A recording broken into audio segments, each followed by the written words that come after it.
Michelle here with the Traveling Epicurean. Today it's all about arancini Reuben balls. It's an Italian risotto ball that's usually stuffed with mozzarella and prosciutto. And today I'm going to stuff them with diced corned beef. It's your leftovers from St. Patrick's Day. And then I put a little twist on it with some cream cheese and jalapeno to give it that popper flavor. Do you ever remember having poppers years ago? Goodness gracious, those are so good. I used to love those stuffed jalapenos that were breaded and deep fried. They were really, really good. Anyway, so give it a little bit of flavor of that, and baked cream cheese always puffs up and it's going to be even more creamy and decadent than it already is. And I'm going to show you how to make some Thousand Island dressing. I make it with a Greek yogurt, so it's very refreshing and delicious, and I put a little horseradish in there to go with the Reuben, to go with the corned beef. It's very delightful. In fact, it's out of this world. You're gonna love this, and I'm excited to show you how to make it. Before we get the ingredients for the arancini Reuben balls, let's take a look at how I prepared the corned beef and that delicious risotto. I have the corned beef going here, and a lovely pot of bay leaves, sweet onions, carrots, celery, some peppercorns. And this is going to simmer for a few hours so we can make our arancini Reuben balls. They're going to be so good. Okay, we have it all going here. We're sauteing the 3/4 cup of sweet onion for the risotto. Once that's translucent, I'm going to add in the arborio rice.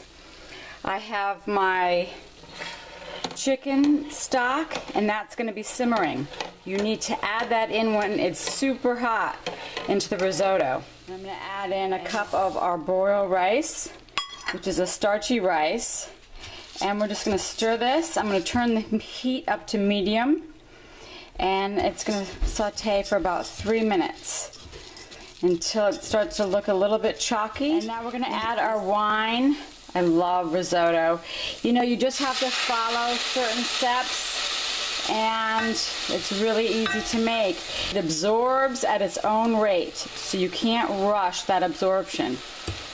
So once this white wine evaporates, I'm going to start ladling in hot chicken stock into the risotto. I'm going to stir it, and then with each addition, I'm just going to keep waiting for it to absorb, and it'll end up disappearing from the bottom of the pan. Then you know it's absorbed, and then I'll add in another layer. That's what makes risotto nice and creamy. You know, it's a starchy rice, so it's going to release starches as well as absorbing all these wonderful liquids. So you have to give it time to do that. Can you see in the bottom of the pan there? So now it's ready for another ladle. So now I'm going to add the butter and the Parmesan. I'm just going to pour it all in just like that. Wow, so delicious.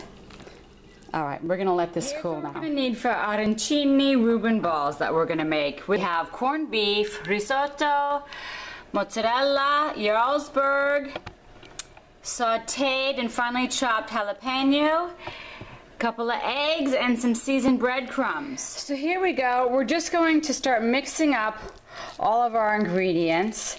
You know, I'm going to keep some of this plain without the jalapenos just in case my kids want to try it. I've taken out about 1/3 of the mixture, and then these are going to be plain. And then I'm going to add in those jalapenos, and I'm going to mix those in. So you just want to give it another mix. You want to taste the mixture to make sure that you don't need to season it. I did add a 1/4 teaspoon of salt because it needed just a little bit. Wow, that is so good. I can't wait to start frying these. It's going to be really, really good. All right, and it's not going to be a deep fry. I only have about 1/2 inch in my cast iron pan. I really love that cast iron pan because it holds the heat. You don't need to have a cast iron pan. It's just what I like to do. So it's all like the seasoned breadcrumbs. It just gives it a little extra flavor. And I think I use the seasoned breadcrumbs with everything. Pretty much with everything. And my kids like it. So if it passes with them, I get to use it. If I want them to eat it, that is. Alright, so here we go. Have our eggs. And then I'm going to start making the balls after I whisk this. And then we're gonna get these on the stove. It's not gonna really take a long time to cook because all the ingredients are already cooked. It's just we're warming it and heating the insides. So when we break them open, it's gonna be cheesy and ooey and gooey and delicious. So I find that an easy way to do this is with a little scooper. And then this way they're all the same. It's just like making meatballs. We're just gonna roll them up like this, and then we're gonna put them on our plate here. So I'm just gonna go through all of these, and I'm gonna keep them separate from the plain ones, just in case my kids want to try one and they want another. I'll have a few for them. So. Okay, so I'm going to dip the plain ones first. And I'm going to dip it in the egg just so, you know, you don't need to saturate it in the egg. We're just getting a little bit of a coating. And then into the breadcrumbs, roll it around. The egg actually just helps to adhere the breadcrumbs up a tad bit more than if we were to use it without the egg. You could use it without the egg, but I think that, here we're just going to put them on the plate right there. And I'm going to continue with all the plain ones here. It's just a small coating. I roll it around gently. Put it into the breadcrumbs.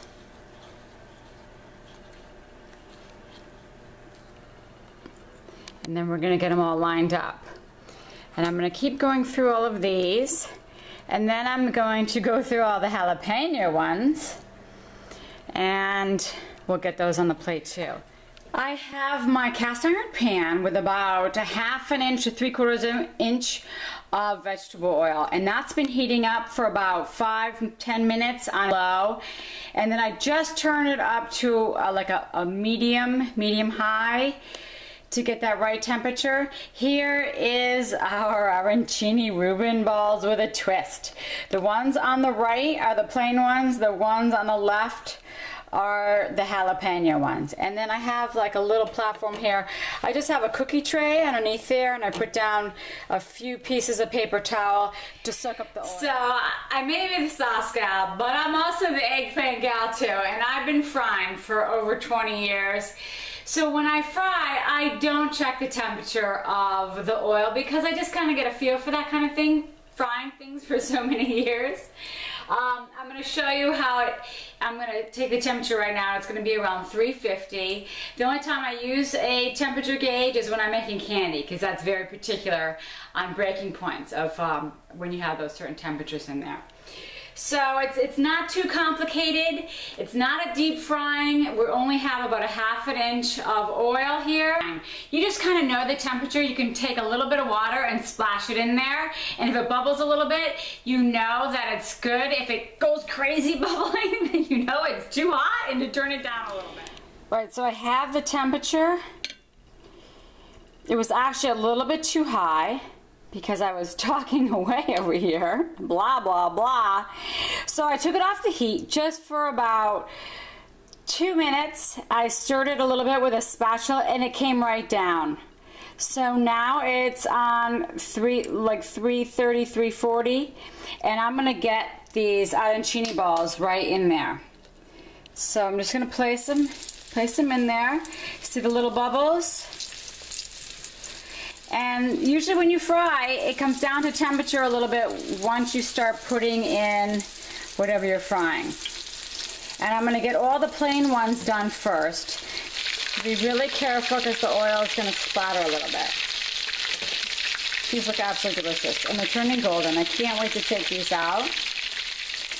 So they're done, and I'm going to take them out now. And remember, you have to put them in the refrigerator just for a little bit to cool them before we fry them. They look gorgeous, and I'm gonna get our other ones right in there right now. Look how beautiful these are.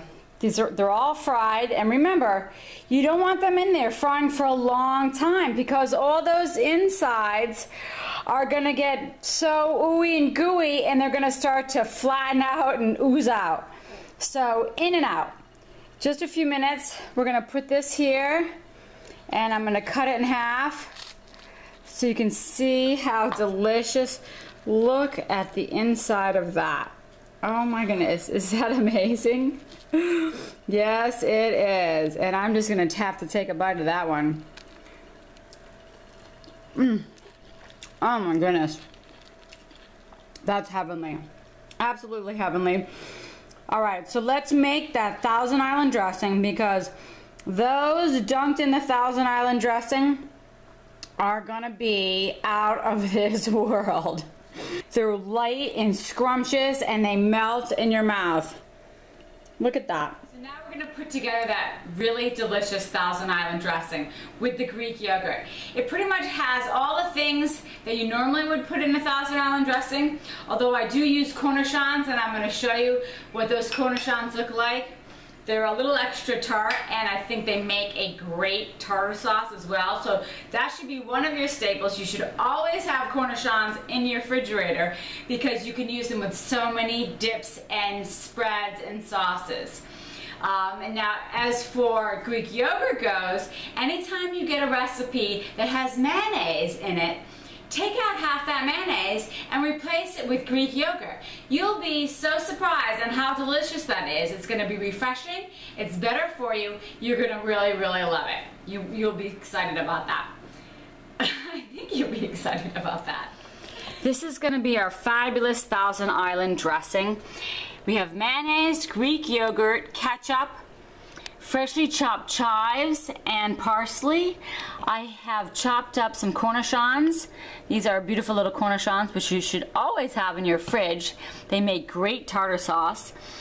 And then this is some sweet relish. I grated some sweet onion there. I have my rice wine vinegar that I love so much, and the olive oil. I'm gonna whisk this all together, and it's gonna make an amazing Thousand Island dressing. Here are all of our ingredients in our bowl, and I'm just gonna whisk this together. And magically, it's going to turn into incredible Thousand Island dressing. I like Tabasco, but I find myself using, I have 2 dashes there. I find myself using sriracha. It's a little bit thicker, and boy, you know, it already has all those great flavors. It has the peppers and the spices. How could you go wrong? I'm gonna put in some horseradish. It's a cream style horseradish, so it's not straight horseradish, but this makes the Thousand Island dressing, boy, it just takes it to another level.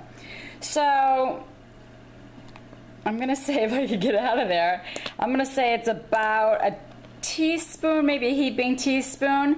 It gives it an underlying flavor. And you know what this is also really good with? It's also incredible with a Cobb salad with cold shrimp. Well, here's our plate of arancini Reuben balls. Doesn't that look pretty? It's just amazing. I'm gonna take one of these here, and I'm going to slice it in half and show you the inside of that. And then we're gonna dunk that. Oh my goodness, look how ooey and gooey that is. Just to die for. And then we're gonna dunk it in this sauce here, and we're gonna take a bite of that. You can't get better than that. I can't wait for you to go make these. I'm double dipping, but I can do that because it is my sauce. So good. If you don't like these, I'm sorry, I just can't help you. Now you have something to do with your leftover corned beef from St. Patrick's Day. So get to work. Wow, those I think are the most amazing risotto balls I have ever had. I can't wait for you to try these. Now you have something really creative and delicious to do with your leftover corned beef from St. Patrick's Day. You're gonna love these, and that Thousand Island dressing is so tasty. You can have it with everything.